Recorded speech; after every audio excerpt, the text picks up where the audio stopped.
মহিলা, ওই 9 জন মহিলার কোলে, কারোর কোলে 5 মাসের বাচ্চা, কারো কোলে 6 মাসের বাচ্চা, কারো কোলে 7 মাসের বাচ্চা। ওই 9 জন মহিলা গভীর রাতে মিটিং করলেন। আমার আপনার জানের রহমত যখন মক্কাতে নাই, আমার আপনার নবী যখন মদিনায় চলে গেছেন, আমরাও মদিনায় চলে যাব। ও ভাইয়ারেরা, ওই 9 জন মহিলা ছোট ছোট বাচ্চাকে কোলে করে নিয়ে আর মদিনার রাস্তায় পাড়ি দিলেন। মক্কার মদিনার বর্ডার গুলো বেঈমান বিদঈনেরা ঘিরে ফেললেন। ওই 9 জন মহিলা কচি কচি বাচ্চাগুলোকে কোলে করে নিয়ে আর মদিনার রাস্তায় রওনা দিলেন। আমার আপনার নবী, নূর নবী, সোনার নবীর মহাব্বতে ও আমার ভাইজানেরা, ওই 9 জন মহিলার কোলে, কারো কোলে 5 মাসের বাচ্চা, কারো কোলে 6 মাসের বাচ্চা, কারো কোলে 7 মাসের বাচ্চা, ওই কচি কচি বাচ্চাগুলোকে নিয়ে মদিনার রাস্তায় আল্লাহ নবীর মহাব্বতে পাড়ি দিলেন। ও আমার ভাইজানেরা, বেঈমান বিদঈনেরা লক্ষ্য নজর পড়ে গেল। কারা যেন এক দল মহিলা মক্কা থেকে মদিনার দিকে আসতে লেগেছে। নজর পড়ে গেছে, একদল মহিলা মক্কা থেকে মদিনার দিকে যাচ্ছেন কেন? চলো দেখি যাই। কাছাকাছি হলো, গিয়ে মাশওয়ারা হলো, কি ব্যাপার, কোথায় যাও? আমরা মদিনায় যাব। কেন? আমার আপনার জানে রহমত মদিনায় গেছে, আমরা আর মক্কায় থাকবো না, রাসূলুল্লাহর মহব্বতে আমরা মদিনায় চলে যাব। উভয় পক্ষের ভিতরে একটা পিড়াপিড়ি আরম্ভ হলো। এই 9 জন মহিলা যাবেন, বাকি এন্টি দল ওরা বলছে যাওয়া হবে না। উভয় পক্ষের ভিতরে একটা পিড়াপিড়ি আরম্ভ হয়ে গেছে। 9 জন মহিলা বলছে জান মাল অপেক্ষা আল্লাহ রাসূলকে ভালোবাসি, আমাদের রুখতে পারবেন না, আমরা মদিনায় যাব। সর্বোপরি যখন রুখতে পারলেন না, বাচ্চাগুলোকে কোল থেকে ছিনিয়ে নিয়ে বলছে, মক্কার মেয়েরা, কথা একটা মাথায় রাখো, তোমরা যদি রাসূলুল্লাহর মহব্বতে মদিনায় যাও, তোমাদের বাচ্চাগুলো কি আর জীবিত ফেরত দেওয়া হবে না। আর যদি মক্কাতে ফেরত যাও, তোমাদের যেমন জীবিত বাচ্চা তোমাদের কোলে ফেরত দেওয়া হবে।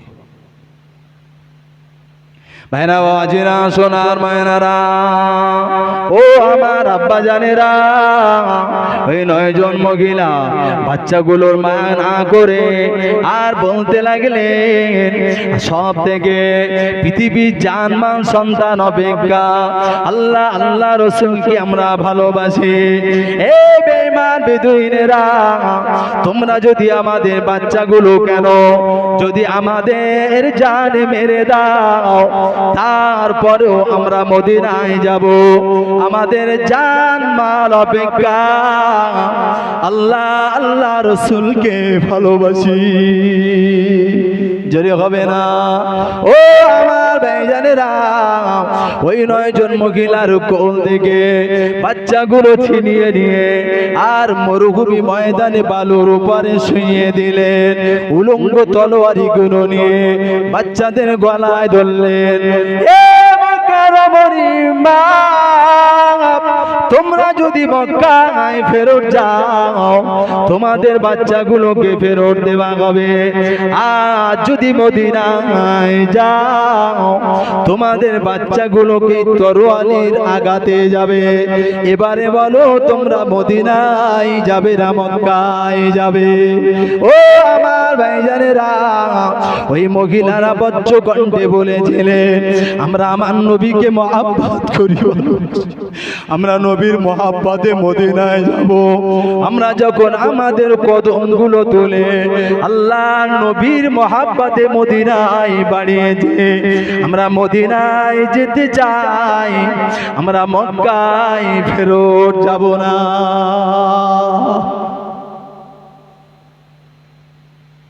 আমরা যখন রাসূলুল্লাহর মহব্বতে মদিনায় পাড়ি দিয়েছি, মদিনায় যাব, মক্কাতে আর ফেরত যাব না।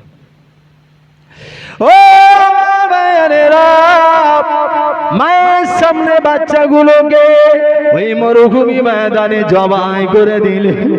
কুচি কুচি বাচ্চা, শিশু মাসুম বাচ্চাগুলোকে মায়ের সামনে জবাই করে দিলে।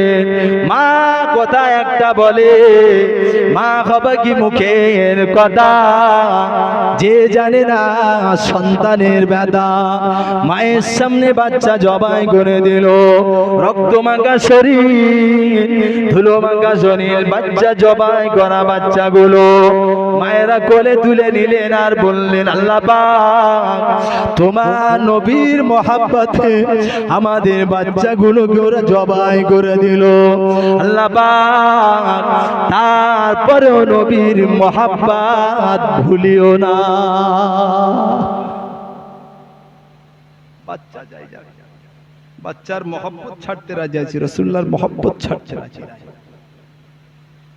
আমি বোঝাতে চেয়েছি একটা, তানারা কতটা আল্লাহ রসুলকে মহব্বত করতেন, ভালোবাসতেন না বাসতেন? আমরা ভালোবাসি, হ্যাঁ কিনা বলে? ভালোবাসি। কিছু মানুষ বাসে আর কিছু মানুষ বলেন বলেন। আমি যদি ঘরগুলো অফসি করি, ওটা রসুল প্রেমিক পাওয়া যাবে, সমিতিখোর বেশি পাওয়া যাবে। ঠিক বলেছি না? বলে আমি যদি ঘরগুলো অফসি করি, কটা নামাজি পাওয়া যাবে, বেনামাজি তার থেকে বেশি পাওয়া যাবে। তাহলে কি ভালোবাসা হচ্ছে না ছেলে খেলা করা হচ্ছে? আবার তো বলবেন আমরা মুসলমান।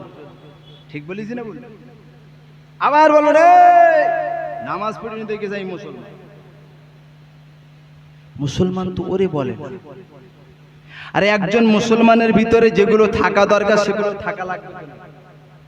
পাবন্দি নামাজি, বেনামাজির কবরে শোভাচ্ছে, ইমাম সাহেব কবরের ধারে গিয়ে একটা দোয়া পড়ে। কি দোয়া বলেন দিন? যখন মাটিতে শোভায়, বিসমিল্লাহি ওয়া ফি সাবিলিল্লাহি ওয়া আলা মিল্লাতি রাসূলিল্লাহ। আচ্ছা, এর বাংলা মানে কি বা বলেন বলেন? বাংলা মানে আল্লাহ তোমার নবীর দলের মানুষ তোমার রাস্তায় শুইয়ে দিলাম। আচ্ছা, বেনামাজি কি নবীর দলের মানুষ? সমিতিখোর কি নবীর দলের মানুষ? সুদখোর কি নবীর দলের মানুষ? ফারাজ যারা ফাঁকি দিচ্ছে, ফারাজ কি নবীর দলের মানুষ? আপনাদের এলাকায় এই দাওয়াতের কাজে আসে? আসে। ওদের কথা সবাই মেনে নেয়। কিছু কিছু লোকের নখ সিট করে, নখ ও সর্বনাশ, নাকে জানো অ্যালার্জি হয়েছে, অ্যালার্জি। ঠিক বলেছি না? বল আরে বাবু, ও যে এসছে ওর তো সওয়াব হবে, ওর কথা শুনে যদি তুমি মসজিদে যাও তোমার সওয়াব হবে। ও ভাই পক্ষে নেকি হলো না গুনাহ হলো? তাহলে তুমি যাও না কেন? ইওয়াজ করলে দাও না।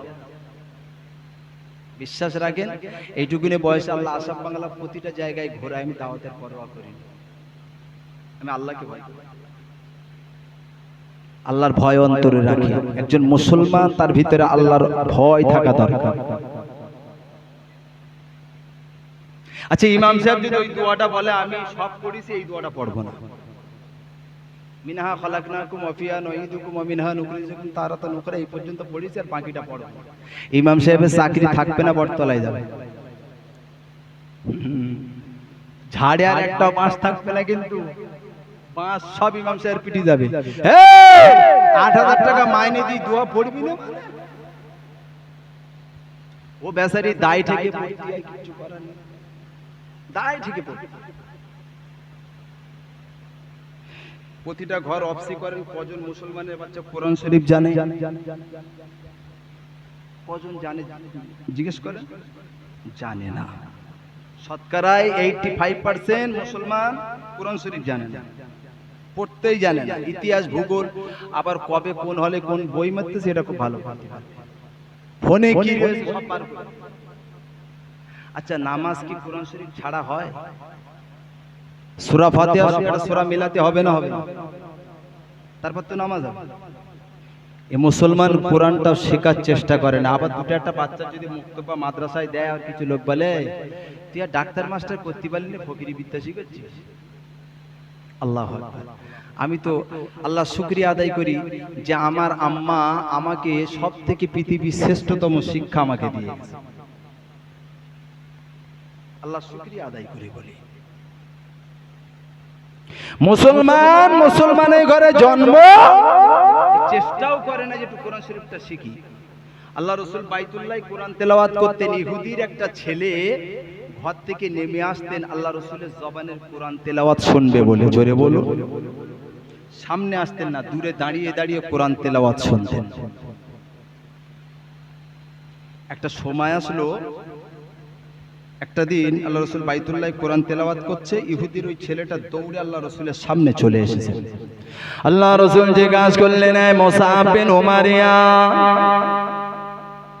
কি বাবা তুমি আজকে কয়েকদিন দূরে দূরে দাঁড়িয়ে দাঁড়িয়ে কোরআন তেলাওয়াত শোনো, আজকে কেন আবার আমার কাছাকাছি হয়ে গেলে?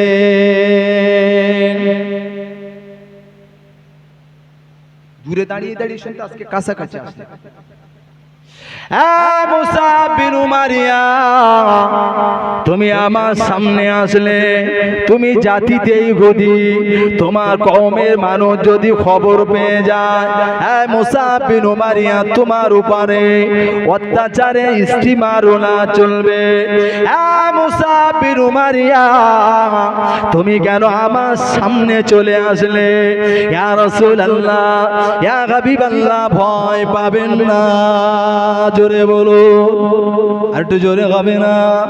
ও আমার ভাইজানেরা, মুসআব বিন উমারিয়া বললেন, হুজুর আপনি ভয় পাবেন না, হুজুর ঘাবড়ে যাবেন না, হুজুর ভয় পাবেন না, হুজুর ঘাবড়ে যাবেন না, হুজুর আপনি কোরআন তেলাওয়াত করুন।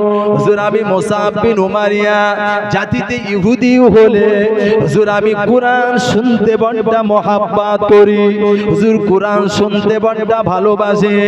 ও আমার ভাইয়েরা, মুসআব বিন উমারিয়া বললেন, হুজুর আমি দূরে দাঁড়িয়ে দাঁড়িয়ে কোরআন তেলাওয়াত শুনতাম, হুজুর আমার অন্তরে তৃপ্তি মেটে না, হুজুর আমার অন্তরে শান্তি মেটে না, হুজুর আজকে আপনার কাছাকাছি হয়ে গেলাম, আপনার নূরের সামনে বসে, হুজুর আপনার সম্মুখে বসে আমি মুসআব বিন উমারিয়া কোরআন তেলাওয়াত শুনবো। জোরে হবে না? দূরে দাঁড়িয়ে দাঁড়িয়ে শুনি আমার অন্তরে শান্তি আসে না, আজকে কাছাকাছি হয়েছি, সামনে থেকে কোরআন তেলাওয়াত শুনবো। আমাদের ঘরগুলো যদি কয়েকটা মা বোন কোরআন তেলাওয়াত করে, স্বামীটা খেটে আসলো প্রধানমন্ত্রী হয়ে যায়, ও বলে এই তাড়াতাড়ি তোল আমার পানি টানিগুলো আগে দে, বলে না? বলে না? আগেকার মানুষজন মসজিদে যেত, তখন রাস্তাঘাট সব কাঁচা ছিল, কাদা কাদা। ফজরে মসজিদে গেলে না, দুটো একটা বাড়ির থেকে রাস্তার ধারে ঘর বাড়িগুলোর ভেতর থেকে ঝুপড়ির ভেতর দিয়ে কোরআন তেলাওয়াতের আওয়াজ শোনা যেত। জোরে বলো। এখন ঘর পাকা হয়েছে, এসি হয়েছে, মার্বেল হয়েছে, পুট্টি হয়েছে, রং হয়েছে, সব উন্নতি হয়েছে, কিন্তু কোরআনটা ছেড়েছে। তুমি যতই ইমানদারি ফলাও, মার খেয়ে মরে যাবা, কিন্তু বাঁচার রাস্তা থাকবে না। আল্লাহ।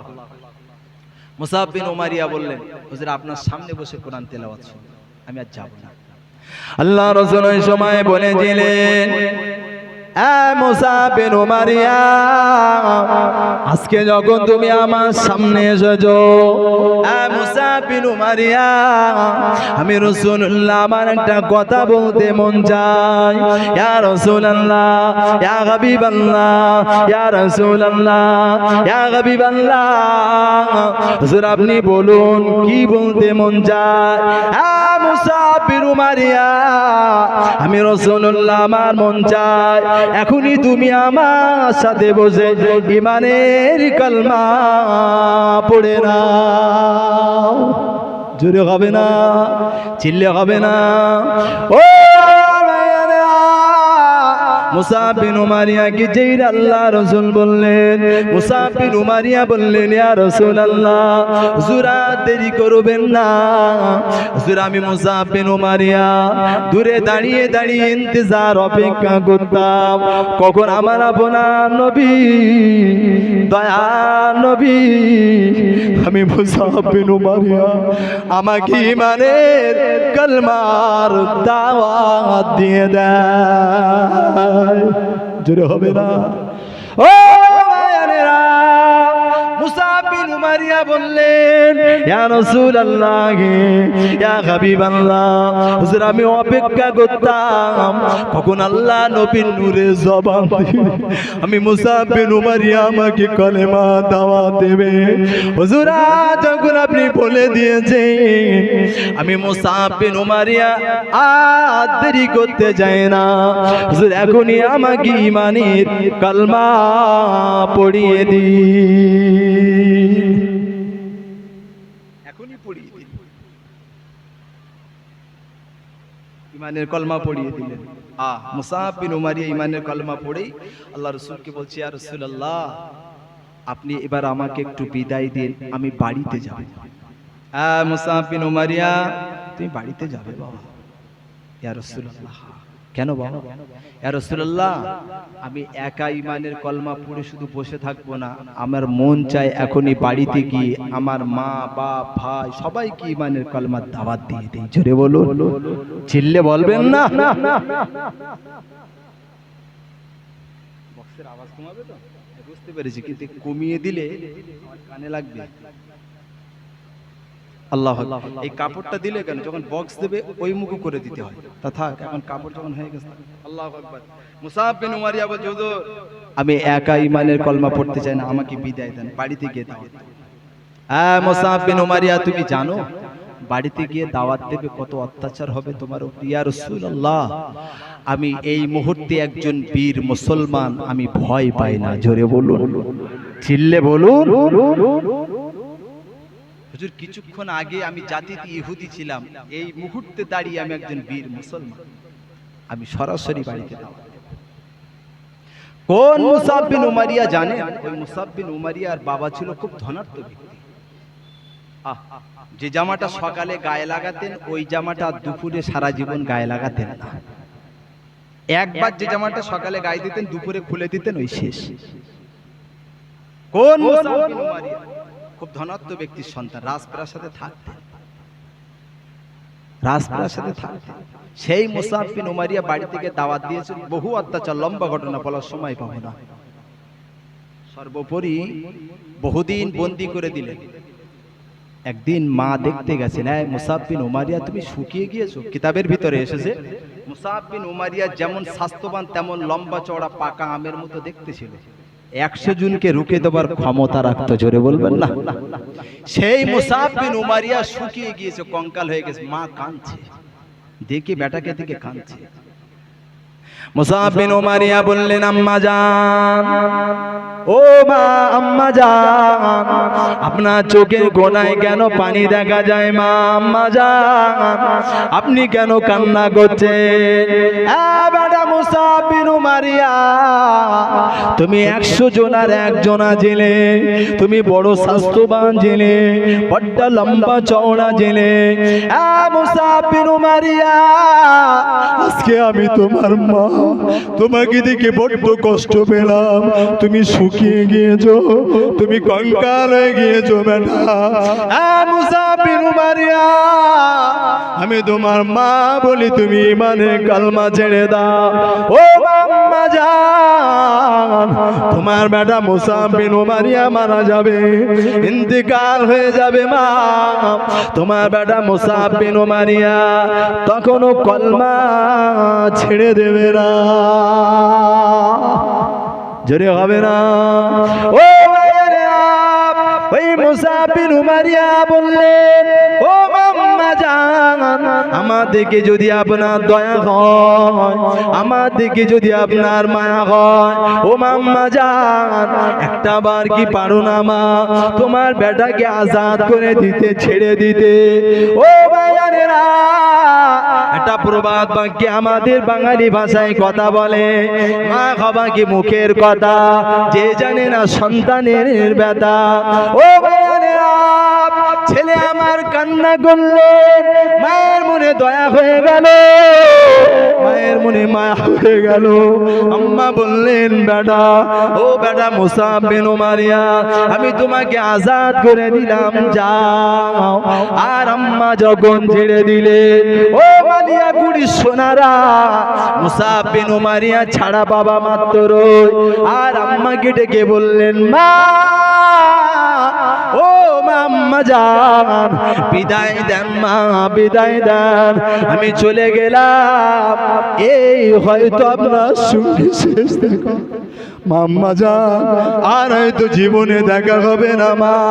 ও আম্মা জান, আমি চলে গেলাম মদিনার কামলিওয়ালা নূর নবী, সোনার নবী দরবারে। জোরে বলো। আম্মা বিদায় দেন, এই শেষ দেখা আর দেখা হবে না। আমি আল্লাহ রাসূলের দরবারে যেতে শুরু করেছি। মুসাব বিন উমাইয়া আল্লাহ রাসূলের দরবারে গেলেন। আল্লাহ রাসূল মুসাব বিন উমাইয়াকে দেখে চিনতে পারছেন। কে গো বাবা তুমি? ইয়া রাসূলুল্লাহ, আমি সেই ইহুদির ছেলে মুসাব বিন উমাইয়া। আল্লাহ রাসূল কান্না করে ফেললেন, এই মুসাব বিন উমাইয়া, তুমি এত শুকিয়ে গেলে কেন বাবা? এত রোগা কঙ্কাল হয়ে গেলে, আমি তোমাকে চিনতে পারছি না। ইয়া রাসূলুল্লাহ, বহু অত্যাচার সব খুলে বললেন।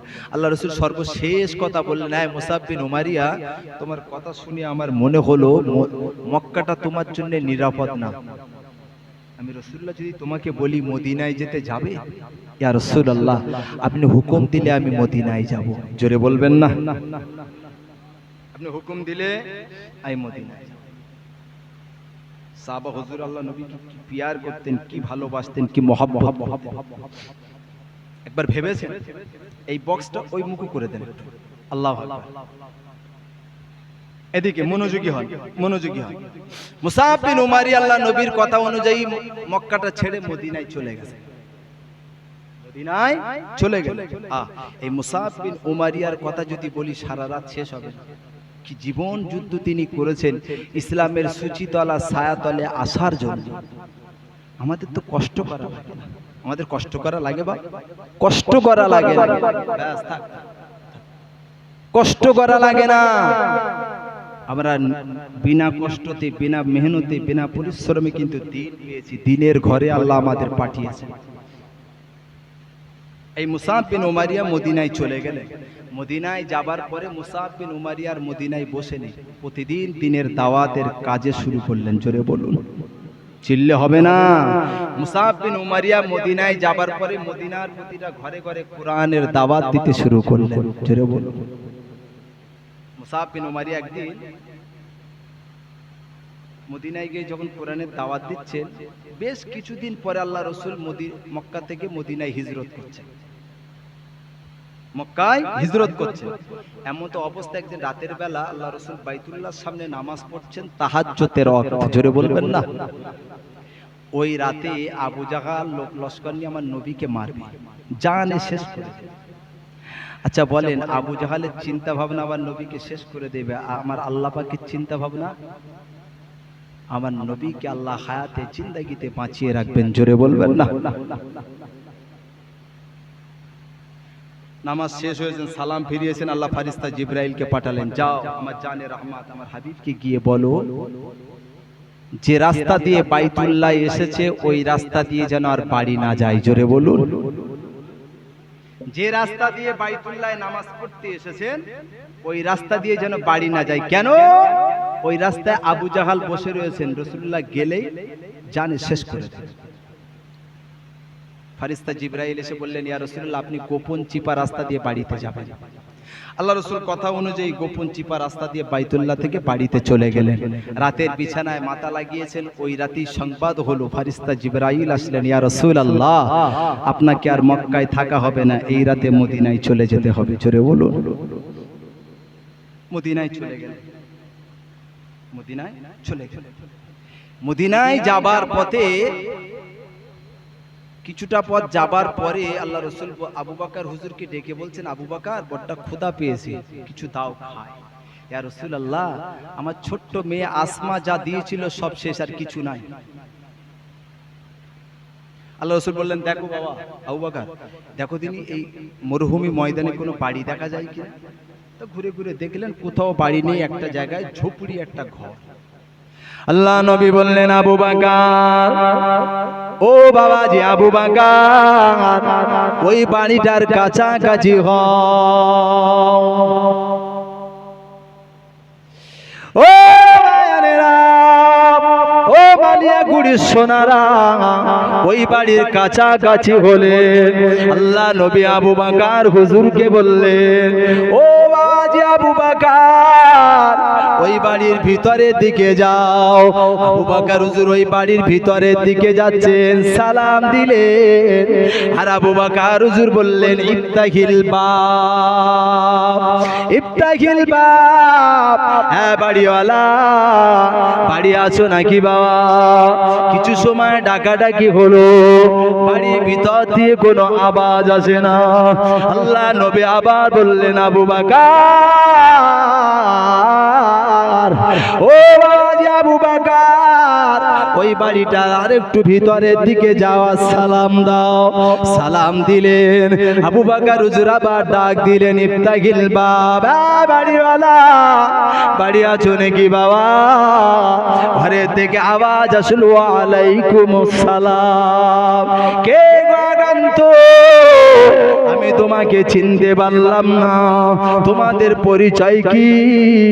ওই সময় আবু বকর হুজুর বললেন, জিনা মিনাল মক্কা, ও মা রমণী, আমাদের বাড়ি হলো মক্কা, ইলাল মাদিনা, ও মা রমণী, আমরা মদিনায় চলে যাব।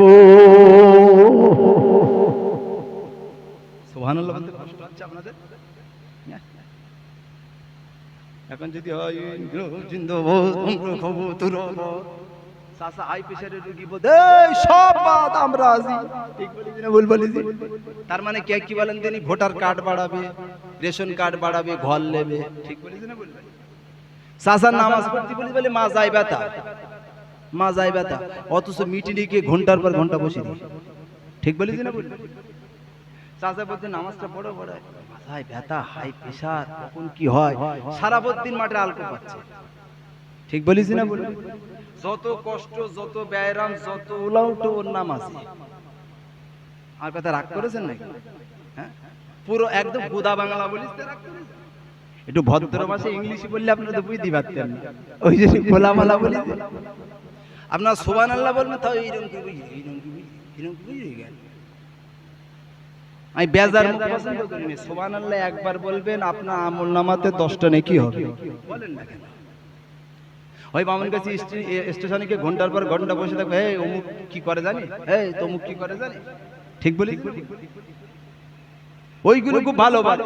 মসজিদে গিয়ে নামাজ পড়ে 1 ঘন্টা তাসবিহ টানবে, তার বেলা সময় নেই, নামাজ শেষ হলি হয়, 4-5 পাই উঠে গেছে, সালাম শেষ, মুনাজাত শেষ, হুড়ুড় করে বের চলে কোন না যাবে, এই 4 ঘন্টা চা খেতে আরে কেন? একটা করে আমল সেট করে না, নামাজের পরে আমলটা কর, সব হবে, নেকি হবে, কবরে নাজাত পাবে, না তো মার খেয়ে মরে যাবে। বাদরমার কতদিন চলবে? 60 বছর 70 বছর, আর গড় আয়ু 60 বছর পারায় নাকি আব্বা? পারায়? 60 বছরের মানুষ বাঁচে, ইয়ং ছেলে পিলে যা মরে যাচ্ছে। বাদরমার করেন না, নামাজ কালাম একটু পড়েন, একটু ভালো হয়ে যায়। এখানকার মানুষজন সব ফেরেশতা, এখানকার কথা বললে আমার পয়সা দেবে না, লাভ বুঝলেন? এখানে সব ফেরেশতা, এরা মসজিদ মাদ্রাসা তাসবিহ তাহলিল জিকির আজকার মুরাকাবা মুশাহিদা ছাড়া ওঠে না, ঠিক বলেছি না বললাম? সুনাম না গাইলে আর পয়সা দেবে না। আল্লাহু আকবার। আমি খোলামালা বলতে পারি, আমি কিন্তু ভাড়াটে কোনটা, পয়সা দেবে তাই এই না দিলি জাউলাকে পাত্তা পেতে আমি ভাড়া দেবো না, যতক্ষণ পয়সা ততক্ষণ পয়সা দিয়ে আসনি। সারা জীবন ভাড়া করে আনবেন কেন? নিজের একটা ছেলে তৈরি করেন, পাড়ার বাচ্চা কাচ্চা তৈরি করেন, মুক্ত মাদ্রাসায় পাঠান, ইমাম সাহেব তাদের দিয়ে চালিয়ে নেন। গ্রামের ফকির ভিক পায়। আল্লাহু আকবার। আবু বকর হুজুর ভিতরে গেলেন, মা জিনা মিনাল মক্কা, আমাদের মক্কায় বাড়ি, যাবে কোথায় বাবা? ইলাল মাদিনা, আমরা মদিনায় যাব। আবু বকর হুজুর বললেন, মা আমরা খুব ক্ষুধার্ত, আমাদের কিছু খাবার দেওয়া যাবে? বললেন না। কেন? আমার বাড়িতে খাবার নাই। আমার স্বামী সকাল হলেও বকরি নিয়ে মাঠে চড়াতে যায়, সন্ধ্যায় ঘরে ফিরে দুগ্ধ দহন করে, যতটুকু দুগ্ধ হয় আমার স্বামী খায়, আমি খাই, কিছুটা থাকে, খাবার নাই। আল্লাহ রাসূল ওই সময় বললেন, আবু বকর, ও বাজি আবু বকর, ওই মহিলাকে বলো ওই মহিলার ঘরের সামনে একটা বকরি শোয়া। হ্যাঁ বাবাজি আবু বকর, ওই মহিলাটা ওই বকরিটা আমাদের দেয় কিনা? আবু বকর হুজুর বললেন, মা, ও মা, রমণী মা, ওই বকরিটা কি আমাদের দেওয়া যাবে? ওই বকরিটা যদি আমাদের দেন আবার ফেরত দিয়ে যাব। ওই মহিলা জবাব দিয়েছিলেন, বাবা আগান্ত, তোমাদের চিনতে পারলাম না, তোমাদের চেহারা বিদেশে সাপ সফরে সাপ পাওয়া যায়। ও বাবা আগান্ত, আমার ওই বকরিটা প্রতিবন্ধী, হ্যান্ডিক্যাপ, হাঁটতে পারে না। আমার স্বামী সকল বকরিগুলো ওই মাঠে চড়াতে গিয়েছে, ওই বকরিটা হাঁটতে পারে না, বেয়ারামি বকরি বাড়িতে রেখে গেছে। ও বাবা আগান্ত, ওই বেয়ারামি বকরিটা নিয়ে তোমরা কি করবে? আল্লাহ নবী বললেন, আবু বকর বলো, ও বাবা জি আবু বকর বলো, বেয়ারামি হয় হোক, হ্যান্ডিক্যাপ হয় হোক, কিছু সময় আমাদের দেয় কিনা? কিছু সময়ের জন্য যদি দেয় আবার ফেরত দিয়ে যাব। ও আমার মালিয়া গুড়ি সোনারা, আবু বকর হুজুর বললেন আর মহিলা বললেন, ও বাবা আগান্ত, তোমরা যখন শুনবে না, ওই বকরিটা তোমাদের দিয়ে দিলাম। ও আমার ভাইয়ারা, আল্লাহ নবী গুটি গুটি গুটি গুটি পায় ওই বকরির কাছাকাছি হলে, যে বকরিটা হাঁটতে পারে না, যে বকরিটা চলতে পারে না, ওই বকরিটা হ্যান্ডিক্যাপ, বেয়ারামি, আল্লাহ নবী যখন ওই বকরির কাছাকাছি হলেন, ও মালিয়া গুড়ি সোনারা, আল্লাহ পাক ওই বকরিটাকে সুস্থ বানিয়ে দিলেন। ওই বকরিটা উঠে দাঁড়িয়ে গিয়ে আমার নূর নবীকে সালাম দিয়ে দিয়েছিলেন। আর একটু জোরে হবে না? আর একটু চিল্লে হবে না? ও মালিয়া গুড়ি সোনারা, আল্লাহ নবী জিজ্ঞাসা করলেন, না বকরি, তুমি আমাকে কিভাবে চেনো? বকরি, তুমি আমাকে কিভাবে চেনো? ইয়া রাসূলুল্লাহ, ইয়া হাবিবাল্লাহ, হুজুর আমি আপনাকে কেন চিনব না? আল্লাহ পাক আপনাকে শুধু মানুষের নবী করি নাই, আল্লাহ পাক আমি বকরি, আল্লাহ আপনাকে আমারও নবী করেছে। যদি হবে না, আল্লাহ শুধু ইনসানের নবী আপনাকে করিনি, আমি বকরি আমারও নবী করেছে। ইয়া রাসূলুল্লাহ, আপনি জানের রহমত, আপনি আমার সামনে এসেছেন, আমি আপনাকে চিনতে পারবো না। বেয়ারামে বকরিটা ভালো হয়ে গেল। ওই মহিলা ঘর থেকে দেখছেন আর কান্না করছে। কি আশ্চর্য ব্যাপার, যে বকরিটা হাঁটতে পারে না, চলতে পারে না, শুয়ে থাকে, খেতে পারে না, ওই বকরিটা উঠে দাঁড়িয়ে গিয়ে সালাম দিলেন, আবার ওই বকরিটা সঙ্গে সঙ্গে হিষ্টপুষ্ট হয়ে গেলেন। জোরে বলবেন না? আল্লাহ নবী আবু বকর হুজুরকে বলছেন, আবু বকর বলো, বাড়িতে বড় কোন একটা পাত্র আছে কিনা? মহিলা বললেন, আমার বাড়িতে অত বড় পাত্র নেই, বড় সড়ো একটা পাত্র লাগবে। নেই, একটা গামলি বার করে দিয়ে ছোট। আবু বকর আল্লাহ নবী আবু বকর হুজুরকে বলছে, আবু বকর বলে, এই গামলিতে হবে না। জোরে বলবেন না? এই গামলিতে হবে না, বলো একটা বড় পাত্র দিতে। মহিলা বিরক্ত হয়ে গেল, কি দেখছি আমি? বললো, বাবা আমার বাড়িতে অত বড় গামলি নেই, তবে একটা কাজ করতে পারি। কলকাতাতে গিয়েছেন, দেখেন সেই চামড়া থলে করে পানি বয়, ওরে কি বলে জানেন? মস্ক, মস্ক বলে। তৎকালীন যুগে মস্কের ভালো প্রচলন ছিল। ওই মহিলার ঘরে বড় একটা মস্ক ছিল, মস্কটা বার করে দিলেন। লাও তোমরা যখন শুনবেন এই মস্ক ছাড়া আর কিছু নেই, জোরে বলুন। ভাইরা বাবাজিরা, সোনার মায়নারা, ও মালিয়া গুণের সোনারা, ও আমার আম্মা জানেরা, আল্লাহ পাকের নবী নূর নবী ওই বকরির মাথা থেকে আর পিছন পর্যন্ত একবার হাত বুলিয়ে দিলেন। ও মালিয়া গুণের সোনারা, আল্লাহ নবী যেই না হাত বুলিয়ে দিয়েছেন, আল্লাহ পাক বকরির স্তনে দুগ্ধ ভরিয়ে দিয়েছেন। ও মায়েরা, আর আল্লাহ পাক বকরি জবান খুলে দিলেন। বকরি তার জবানে বলতে লাগলেন, ইয়া রাসূলুল্লাহ, ইয়া হাবিবাল্লাহ, ইয়া রাসূলুল্লাহ, ইয়া হাবিবাল্লাহ, আপনি আর দেরি করবেন না, হুজুর আমার দুধের স্তনে যন্ত্রণা শুরু হয়ে গিয়েছে, হুজুর দুগ্ধ ভরে গেছে, হুজুর আমি আর সহ্য করতে পারি না। ও ভাইয়ানেরা, ওই বকরি স্তনে দুগ্ধ দহন করলেন, মস্ক ভর্তি হয়ে গেল। আল্লাহ নবী কিছুটা গেলেন, আবু বকর হুজুরকে কিছুটা খেতে দিলেন। ও মালিয়া গুড়ের সোনারা, ওই দুগ্ধটা খাবার পরে আল্লাহ নবী আবু বকর হুজুরকে জিজ্ঞাসা করলেন, ও বাবাজি আবু বকর, দেখো না মস্কের দুধ কতটা কমে গেছে, দেখো না মস্কের দুধ কতটা কমে গেছে। ইয়া রাসূলুল্লাহ গে,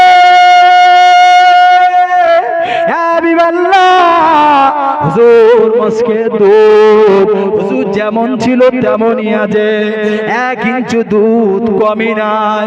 আল্লাহ নবী বললেন, ও বাবাজি আবু বকর, এই চামড়ার মস্ক ভর্তি দুধ ওই মহিলাকে দিয়ে দাও। ও হযরত আবু বকর হুজুর ওই মহিলাকে ডাক দিলেন, চামড়ার মস্ক দুধ ভর্তি দিয়ে দিলেন। মা, ও মা বলি, বিদায় মা, বিদায়, যাই আমরা মদিনায় চলে যাই। মস্ক দিয়ে দিলেন। আহ, মহিলা না থাকতে পেরে ঘর থেকে দৌড় মেরেছে, দৌড় মেরেছে। মহিলাটার নাম ছিল উম্মে মাবাদ, ওনার স্বামীর নাম ছিল আবু মাবাদ। আবু মাবাদের বাড়িটা গ্রামের মধ্যে ছিল। আল্লাহ রসুলকে দেখবেন, উনি পড়েছেন যে আল্লাহ রসুল এই পথ দিয়ে মদিনায় হিজরত করবেন, তাই আবু মাবাদ বাপের 35 ভিটা ছেড়ে দিয়ে ওই মরু অঞ্চলে ফাঁকা ময়দানে ঘর করেছিলেন আল্লাহ নবীকে দেখবে বলে। জোরে বলবেন না। আবু মাবাদ আর ওনার স্ত্রী উম্মে মাবাদ দুইজনা ওই ঘরে থাকতেন। আল্লাহ রসুল আবু বকর হুজুর চলে যাচ্ছেন, মহিলা ঘর থেকে হাউমাউ করে কান্না করে বেরিয়ে পড়েছে। বাবা, কে গো বাবা, তোমরা চলে যাও। কান্না করছে, কান্না করছে।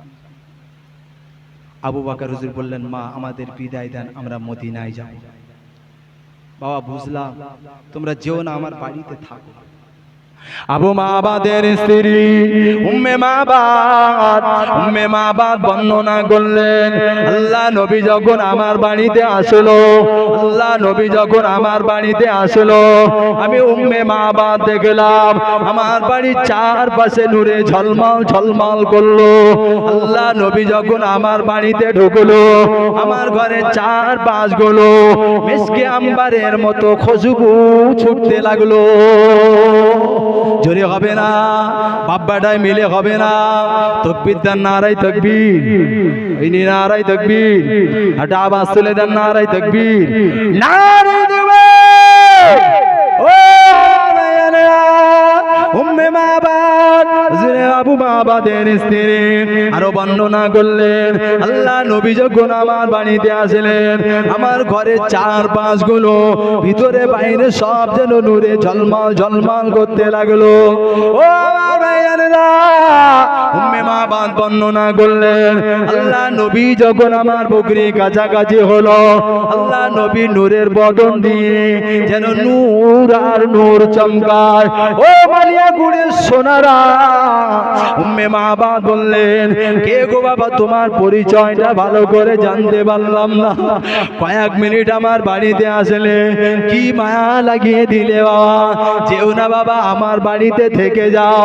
ও মারামণি মা, থাকা হবে না মা, আমরা চলে যাব মা, বিদায় দাও মা, আমরা মদিনায় চলে যাব। ও ভাইজানেরা, আবু বকর হুজুর আল্লাহ নবী আর কিছুটা পথ চলে গেলেন।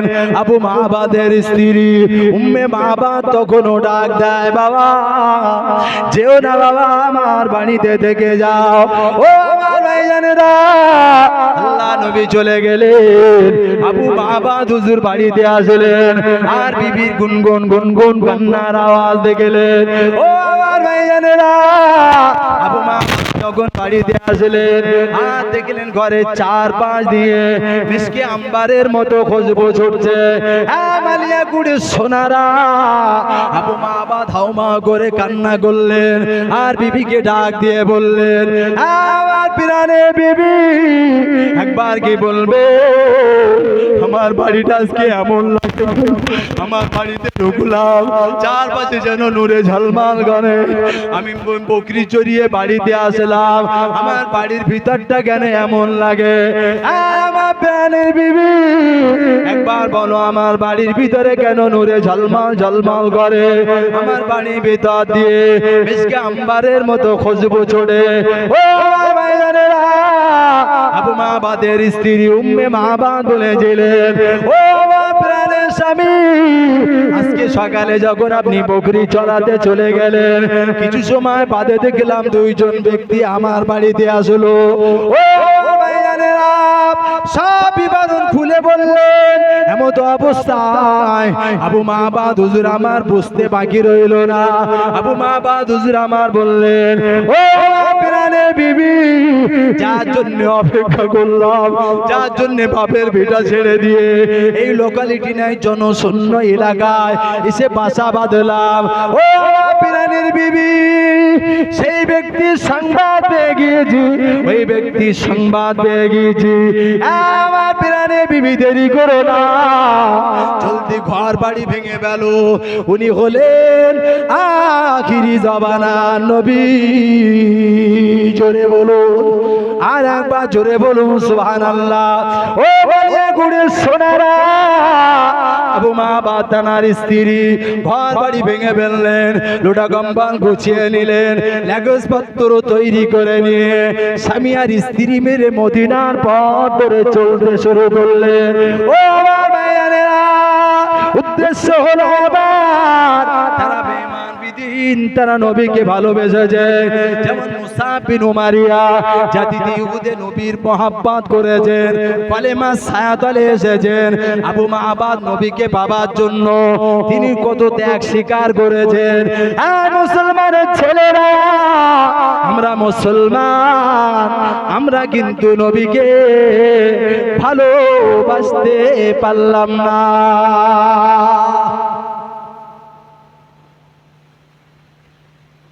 আমরা নবীকে ভালোবাসতে পারি, তারা নবীকে ভালোবাসবে বলে, নবীর সোহবত পাবে বলে কত রকম ত্যাগ স্বীকার করে নৈকট্য হাসিল করেছে, উদ্দেশ্য হাসিল করেছে। এই মুসাব বিন উমারিয়া জাতিতে একজন ইহুদি, কুরআনও জানতো না, রাসূলুল্লাহ বাইতুল্লাহ তেলাওয়াত করতেন, দূরে দাঁড়িয়ে দাঁড়িয়ে শুনতেন। মদিনায় চলে গেলেন, ঘরে ঘরে কোরআনের দাওয়াত দিতে শুরু করলেন মুসাব বিন উমারিয়া। সেই মুসাব বিন উমারিয়া জীবনে কোনোদিন মাদ্রাসায় পড়েনি, কোনোদিন মুক্তবে যায়নি। আল্লাহ রাসূল কোরআন তেলাওয়াত করতেন, দূরে দাঁড়িয়ে দাঁড়িয়ে শুনতেন। মুসাব বিন উমারিয়া সূরা ফাতিহা থেকে সূরা নাস 30 পারা কমপ্লিট কোরআন রাসূলুল্লাহ জবানে শুনে হাফেজ হয়েছিলেন। জোরে বলুন, চিল্লে হবে না, আওয়াজ তুলে হবে না, নারে দেখবে। মাদ্রাসায় পড়েনি, রাসূলুল্লাহ নূরে জবানে কোরআন তেলাওয়াত শুনে 30 পারা কোরআনের হাফেজ হয়েছিল। আর আমাদের ঘরে কোরআন সারা বছর একবার পড়ি না, বুঝলেন না আমার কথা? চাচা 5 ওয়াক্ত নামাজ পড়ে না, কিন্তু ঈদের নামাজ কাজা দেয়, ঈদের নামাজ কাজা দেয় না। চাচা 5 ওয়াক্ত নামাজ পড়ে না, জুম্মাইকে ফাঁস কাতারে বসে, আবার বলে এই আমার লাইনটা ফাঁকা রাখো, হোম না গুরু করে দেবো তোমার, পাকামুর জায়গা পাচ্ছ না।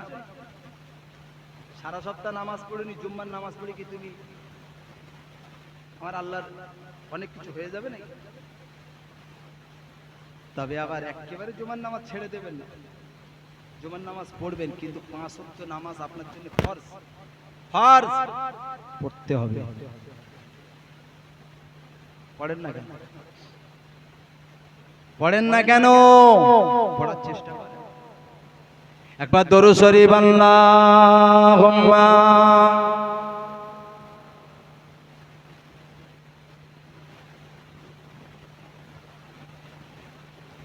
ওয়া আলা আলি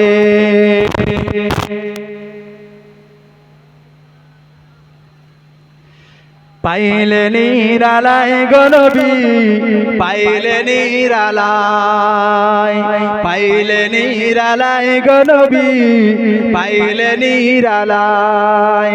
দুই কদমে চুমা খাবো, দুই কদমে চুমা খাবো, চরণ ধুলি মাখবো গায়। জোরে হবে না সুবহানাল্লাহ? চিল্লে হবে না সুবহানাল্লাহ? এই নবীকে আমরা চোখে দেখিনি, যদি সামনে পাই রাসূলুল্লাহ নূরের কদমে ধুলি আমরা মাখবো না, মাখবো না?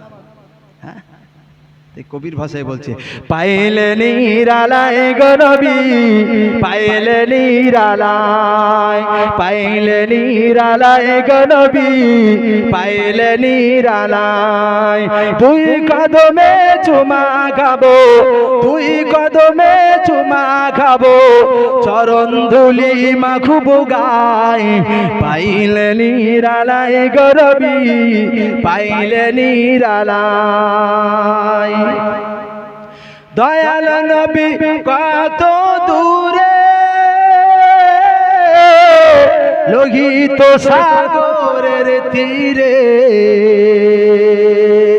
মদিনার সোনার ঘরে, মদিনার সোনার ঘরে আছেন তিনি সর্বদাই। জোরে হলো না? চিল্লে হলো না? দয়াল নবী কত দূরে, লোহিত সাগরের তীরে, মদিনার সোনার ঘরে, মদিনার সোনার ঘরে আছেন তিনি সর্বদাই। পাইলে নিরালায় গো নবী, পাইলে নিরালায়, পাইলে নিরালায় গো নবী, পাইলে নিরালায়। আল্লাহুম্মা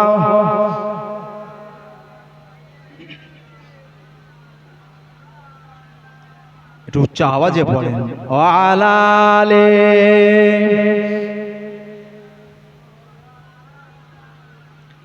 আল্লাহুম্মা সাল্লি আলা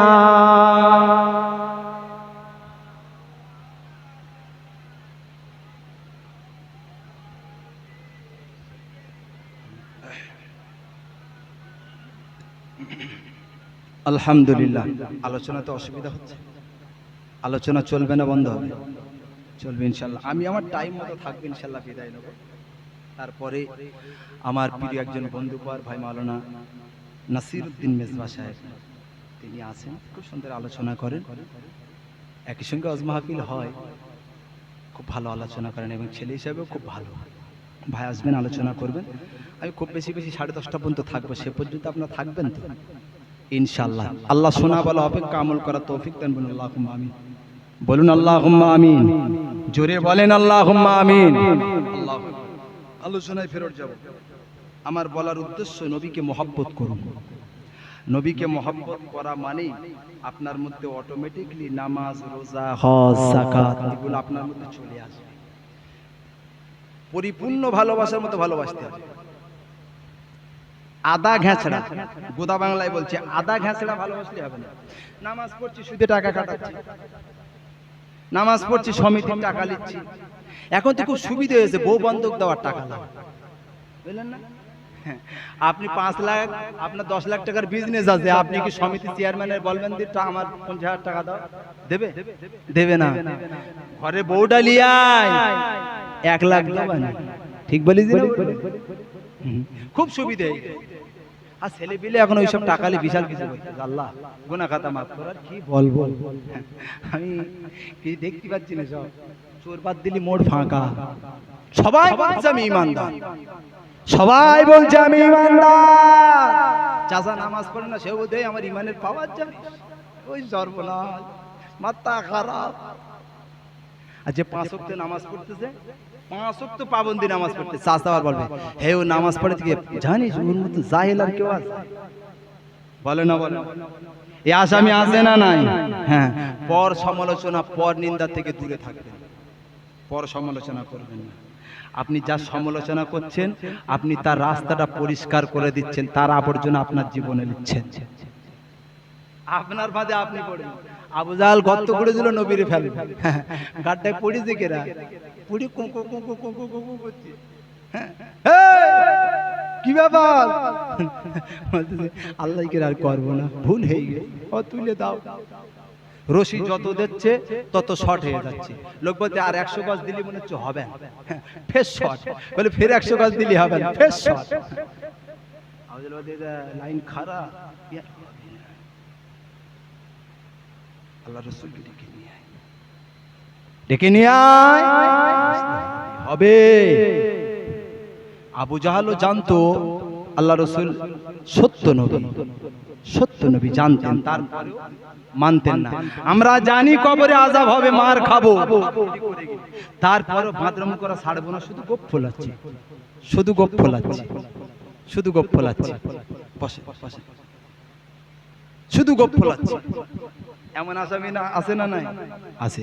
আবার কিছু কিছু লোকজন রয়েছে, হ্যাঁ ওই 2 ওয়াক্ত 3 ওয়াক্ত পড়ে, ফজর আর খুঁজে পাওয়া যায় না, ফজর আর খুঁজে পাওয়া যায়। তারপরে আবার এসে বলে আমার সংসারে কি অভাব, কি অভাব, বলে না, বলে না? অনেক লোকের সংসারে বলে শুধু শুনতেছি অভাব আর অভাব, অভাব আবার অভাব। অভাবটা হবে না কেন? যে সময় আল্লাহ রুজি বন্টন করে, সে সময় তো তুমি ঘুমাও, ঘুমাও। তোমার রুজিটা দেবে কিভাবে, দেবে কিভাবে? ভাইরা অজিনা সোনার মানারা, ও আমার আব্বা জানেরা, ভুল আমায় বুঝবেন না। আমি আপনাদের এলাকারই জামাই হতে পারে, কথা গেল কিন্তু জামার বাড়ির কথা নয়। আমি আপনাদের এলাকায় জামাই হতে পারে, আমার জামার বাড়ির কথা কিন্তু বলছি না। আমি যেমন কিন্তু কথাগুলো বাড়িতে ছাপাই না, হাদিস আর কোরআনের অ্যানালাইসিস করে, পড়াশোনা করে, গবেষণা করে মূল তথ্যগুলো তুলে দিয়ে গেলাম। ও আমার ভাইজানেরা, 2 ওয়াক্ত আল্লাহর দরবারে দোয়া কবুল হয়, 2 ওয়াক্ত আল্লাহর দরবারে দোয়া কবুল হয়। বান্দা তুমি আল্লাহর কাছে যাও, বান্দা তুমি আল্লাহর কাছে যাও। চাবার পদ্ধতি আল্লাহ শিখিয়ে দিয়েছেন, চাবার পদ্ধতি আমার আপনার জানের রহমত বলে দিয়ে গিয়েছেন। আমালিয়া গুড়ি সোনারা, তোমার সংসারে অভাব, আমি জিয়াউল হক চ্যালেঞ্জ দিয়ে গেলাম, সংসারে অভাব থাকবে না, অভাব চলে যাবে। I can challenge, challenge, challenge, আপনার সংসারে অভাব থাকবে না, অভাব চলে যাবে, অভাব চলে যাবে। আমালিয়া গুড়ি সোনারা, শর্তগুলো আপনাকে নামাজি হতে হবে। খুব গভীর মনোযোগ হন, 2 ওয়াক্ত আল্লাহর দরবারে দোয়া কবুল হয়। আপনার সংসারে অভাব, আগামী কাল থেকে ফজরের নামাজ শুরু করেন। ও ভাইয়েরা, ঈশা রক্তে আর ফজরের রক্তে আল্লাহ পাকের দরবারে দোয়া কবুল হয়। জোরে বলুন তাকবীর, তার নারায়ে তাকবীর, নারায়ে তাকবীর, নারায়ে তাকবীর। ও ভাইয়েরা, 2 ওয়াক্ত আল্লাহর দরবারে দোয়া কবুল হয়, ফজরের রক্তে আর ঈশার রক্তে। এই 2টি ওয়াক্ত আল্লাহর কাছে দোয়া চেয়ে নেবে, এই 2টি ওয়াক্তে দোয়া কবুল হয়, দোয়া চেয়ে নেবে। আলহামদুলিল্লাহ, আমার প্রিয় বন্ধু আর ভাই মাওলানা নাসিরউদ্দিন মেজবা সাহেব চলে এসেছেন, আমি আর দেরি করলাম না, এখানে সমাপ্ত করলাম। আল্লাহ যদি সুযোগ সুবিধা দেয় কখন আলোচনা করব। বিদায় নিই। ভাই এসেছেন, খুব মূল্যবান গুরুত্বপূর্ণ আলোচনা করে, আলোচনা শোনেন, আর সেই মোতাবেক আল্লাহ আমাদের সকলকে আমল করা তৌফিক দেন। বলুন আল্লাহুম্মা আমিন, বলুন আল্লাহুম্মা আমিন। একবার প্রাণ খুলে দুরূদ শরীফ, আল্লাহুম্মা সাল্লি আলা